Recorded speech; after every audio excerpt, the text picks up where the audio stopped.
अस्सलाम वालेकुम। होप आप सब लोग ठीक हैं, अच्छे से हैं, खुश हैं, जहाँ पे भी हैं।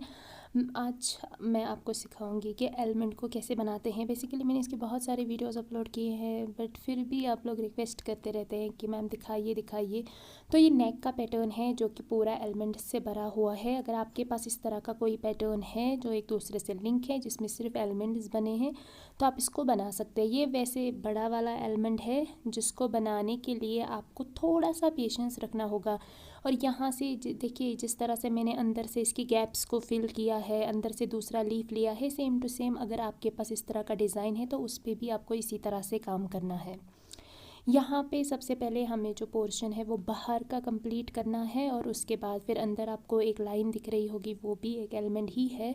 उसके बाद फिर हमें उस एलिमेंट को फिल करना है। अगर आपके पास कुछ इस तरह का पैटर्न है जैसे ये वाला है, तो ध्यान रखिएगा आपकी विड्थ का, क्योंकि जितनी अच्छी आप विड्थ रखेंगे, जितने अच्छे से आप करेंगे, उतना ही आपके लिए अच्छा होगा, आपका डिज़ाइन उतना ही निखर के आएगा।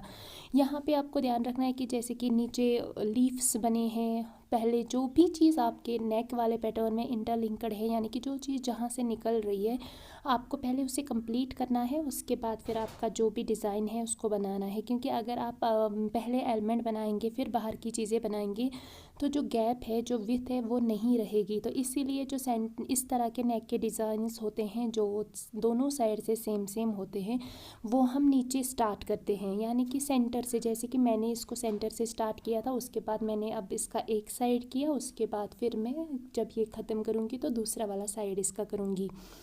तो उस डिज़ाइन में आपको नीचे से ऊपर की तरफ आना है। जैसे कि यहाँ पे आपको एक लाइन भी दिख रही होगी जो प्लेन है, इसको हम तिल्ला वाली लैंग्वेज में नल कहते हैं, जिससे हम प्लेन लाइन लेते हुए पूरे पैटर्न को कंप्लीट करते हैं। और लास्ट में जब हम टॉप पे पहुँचते हैं, वापसी के टाइम पे हम इस डिज़ाइन पे, यानी कि जो प्लेन लाइन है, उस पर जाली लेते हुए नीचे की तरफ आते हैं, क्योंकि ये ज़रूरी है। अगर आप नहीं ऐसा करेंगे या ऊपर से नीचे की तरफ डिज़ाइन लाएंगे, जो कि बेसिकली बिगनर्स होते हैं, वो डिज़ाइनर्स का उन्हें पता तो होता ही है, लेकिन स्टार्ट कहाँ पे करना है, एंड कहाँ पे करना है, इस चीज़ का उन्हें नहीं पता होता है।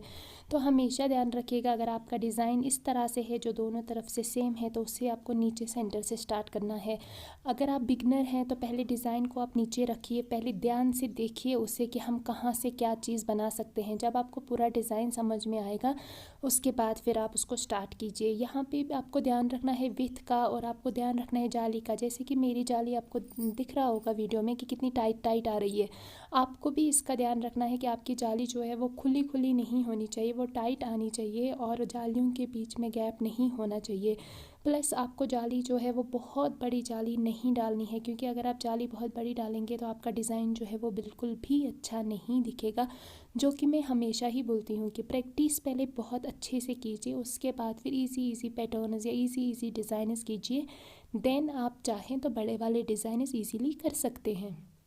यहाँ पे आपको ध्यान रखना है, जो हमारा एलिमेंट है वो उसका जो टॉप आता है, यानी कि जो उसका सी शेप टॉप पे आता है, वो बहुत अच्छे से बनना चाहिए। अगर वो आप अच्छे से नहीं बनाएंगे तो आपका जो एलिमेंट है वो बिल्कुल भी एलिमेंट नहीं दिखेगा, क्योंकि आपके एलिमेंट की शेप उसी वाले टॉप पे टिकी होती है। अगर वो अच्छा नहीं बनेगा तो एलिमेंट एलिमेंट की तरह दिखेगा ही नहीं। यहाँ पे आपको दिख रहा होगा एलिमेंट के साथ में एक ट्रायंगल छोटा सा अटैच है। तो सबसे पहले अब यहाँ पे क्या करेंगे, हम उस ट्रायंगल को बनाएंगे, और उसके बाद फिर हम एलिमेंट को शेप देंगे। जो चीज़ जिस चीज़ के साथ लिंक है उसको आपको वैसे ही करना है। अगर आप सोचेंगे कि मैं रिटर्न वाले टाइम पे यहाँ पे इसे बनाऊँ, तो ये नहीं हो पाएगा, क्योंकि उसमें क्या है ना कि आपकी जो गैप है, जो विड्थ है, वो सही से नहीं आएगी। तो आपको भी इस बात का ध्यान रखना है। यहाँ पे एक छोटा सा ट्रायंगल है, इसको आपको बिल्कुल इसी तरह से बनाना है। स्टार्टिंग में ही आपको बनाना है, उसके बाद फिर आपको एलिमेंट को शेप देनी है आपकी गैप के हिसाब से, कि आपकी डिज़ाइन में कितनी गैप है, किस तरह की गैप है, आपको भी उसी तरह से इसको बनाना है। और कहाँ पे कितनी छोटी जाली लेनी है, कहाँ पे मीडियम जाली लेनी है, यानी कि दंस, वो भी आपको आपके डिज़ाइन के हिसाब से ही देखना है। आपका डिज़ाइन ही आपको बताएगा कि इसमें जाली कैसी आएगी। या बहुत बड़ी जाली तो नहीं आप कर सकते हैं, बट नॉर्मल मीडियम जो जाली होती है उससे छोटी, उससे हल्की सी बड़ी डिज़ाइन के अकॉर्डिंग मेंटेन करनी होती है। आप में से बहुत सारे लोगों के क्वेश्चंस होते हैं कि हमारा जो तिल्ला है वो जो ढीला रहता है यानी कि लूज़ रहता है, तो आप तिल्ला अगर जब आप रोल करते हैं तो आप उसी टाइम उसको टाइट टाइट रोल कीजिए। और उसके बाद जब नेक के अराउंड आप तिल्ला लेते हैं तो जो जिसके ऊपर आप आपका तिल्ला रोल कर रहे हैं उससे आप अच्छे से देखिए कि उसका वेट कितना है, क्योंकि अगर उसमें वेट कम रहेगा तो वो तिल्ला लूज़ हो जाएगा। उसका वेट आप एक बारी देखिए, नॉर्मल वेट रखिए। आप में से बहुत सारे लोगों का ये भी होता है कि हमारे नेक में पीछे वेट आता है, तो उसका भी यही रीज़न है कि जिसके ऊपर आपने तिल्ला अटैच किया है यानी कि तिल्ला रोल किया है उसका वेट बहुत ज़्यादा होगा। वेट आप नॉर्मल रखिए तो आपका जो तिल्ला है ना तो वो लूज़ होगा, प्लस ना ही आपके नेक के ऊपर वेट आएगा अगर आप अच्छे से करते हैं तो। अगर आप बिगनर हैं तो आप कोशिश कीजिए कि आप आपकी नीडल का थ्रेड जो है उससे कम रखिए, क्योंकि आप अगर उससे कम रखेंगे तो आपका तिल्ला जो है वो टाइट टाइट आएगा, उसमें गैप नहीं आएगी। अब कुछ ऐसी चीज़ें होती हैं जिनका फैब्रिक काफ़ी सॉफ्ट होता है, उसमें तिल्ला लूज़ रहने का खतरा रहता है। तो अगर आप बिगनर हैं तो सॉफ्ट, जो बहुत ज़्यादा सॉफ्ट फैब्रिक है लाइक पश्मीना या फिर सेमी पश्मीना कुछ इस तरह का, या फिर ओसीएम भी बहुत ज़्यादा सॉफ्ट होता है, तो आप इनको अवॉइड कीजिए फ़िलहाल के लिए। उसके बाद जब आप अच्छे से थोड़ा सा सीख जाएं तब आपका हाथ भी बैठ गया होता है कि क्या काम कैसे करना है, जो हमारा हाथ होता है वो ऑटोमेटिक ही चलता है फिर, तो उसके बाद फिर आपके लिए ईजी हो जाएगा। यहाँ पे आप देख सकते हैं कि इसकी शेप कैसी बनी है। तो ऐसा ज़रूरी नहीं है कि एलिमेंट बड़ा है तो शेप में हमें ऊपर सर्कल ही बनाना, ये कंपलसरी नहीं है। ये जो सर्कल्स हम टॉप पे बनाते हैं, किसी में बड़ा आता है किसी में छोटा आता है, वो हम हमारे डिज़ाइन के अकॉर्डिंग डालते हैं।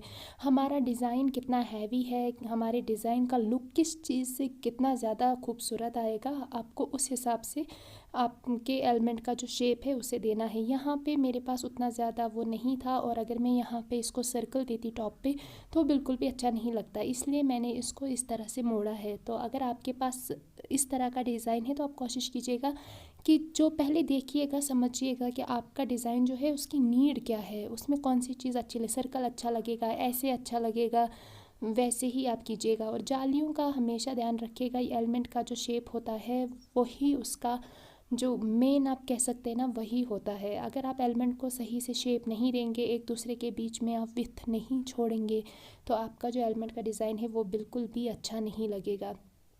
यहाँ पे आप देख सकते हैं कि दोनों साइड से मैंने किस तरह से विथ रखी है, और मेरा जो तिल्ला है वो कितना टाइट टाइट आया है। हालांकि ये जो फैब्रिक है ये बहुत ज़्यादा हार्ड था, इसमें जो तिल्ला का वर्क है, हार्ड फैब्रिक अगर ज़्यादा होगा उस पर भी काम करने में काफ़ी दिक्कत आती है, क्योंकि ये जो फैब्रिक है काफ़ी हार्ड है, तो इस पे भी काम करने में दिक्कत आती है। एज अ बिगनर आप नॉर्मल फैब्रिक लीजिए जिससे आपको ना तो वो हार्ड लगे और ना ही आपको बहुत ज़्यादा सॉफ्ट लगे, क्योंकि सीखते टाइम अगर इन सारी चीज़ों को आप देखेंगे तो फिर आप अच्छे से नहीं सीख पाएंगे। इसीलिए सीखते टाइम आप नॉर्मल फैब्रिक रखिए, जो हम विंटर्स वाले फेरन यूज़ करते हैं आप उन पे पहले सीखिए, उसके बाद अगर आप फिर हॉट या सॉफ्ट जो भी फैब्रिक है काम करें तो वो फिर आप उसके हिसाब से एडजस्ट कर सकते हैं। लेकिन स्टार्टिंग में हार्ड फैब्रिक पे या बहुत ज़्यादा सॉफ्ट फैब्रिक पे काम आप नहीं कर सकते। आप में से काफ़ी सारे लोग मुझसे पूछ रहे थे मैम आप क्या काम देती हैं, तो मैं काम प्रोवाइड नहीं करती हूँ, क्योंकि मुझे नहीं पता है कि जो मेरे व्यूअर्स है वो कहाँ रहते हैं। अगर आप चाहें स्टार्टिंग में आप घर से ही स्टार्ट कीजिए, आप स्टार्टिंग में ही सोचेंगे हम काम करेंगे तो प्रोफेशनल लेवल पे वो काम वैसा होना चाहिए। जब आप अच्छे से 10-15 फेरन, एटलीस्ट 10-15 फेरन 1-1.5 साल तक करेंगे, उसके बाद ही फिर आप मार्केट में जाके खुद के लिए काम ढूंढ सकते हैं। मैं काम प्रोवाइड नहीं करती हूँ, मेरे पास नहीं होता है, मैं डीलर नहीं हूँ। आप मार्केट में जाके जहाँ पे आप तिल्ला का ट्रेस लाते हैं आपको इजीली वहाँ से उनके पास से लिंक्स मिल जाएंगे कि कौन काम देता है। बहुत सारे लोग होते हैं जो काम देते हैं, डिपेंड करता है आप कौन से एरिया से हैं, आप कहाँ से बिलोंग करते हैं, वहाँ की रेट्स क्या है वो उसके अकॉर्डिंग होता है। लेकिन पहले प्रैक्टिस कीजिए, पहले घर से ही स्टार्ट कीजिए, क्योंकि अगर फेरन में आपका थोड़ा बहुत ऊपर नीचे हो जाएगा, जो आपकी फैमिलीज़ के जो फेरन होते हैं आपके रिलेटिव्स के होते हैं उसमें अगर थोड़ा सा ऊपर नीचे होगा तो वो चलता है, लेकिन जो जब आप दूसरे का काम करते हैं उसमें वो नहीं चलता है। अब यहाँ से हमें जो अंदर वाला एलिमेंट है उसको बनाना है, और उसके बाद हमें फिर इसको 2 पार्ट्स में डिवाइड करना है, वो मैं नेक्स्ट वीडियो में बताऊँगी। तब तक के लिए खुश रहिए, आबाद रहिए, स्टे ब्लेस्ड एंड अल्लाह हाफिज़।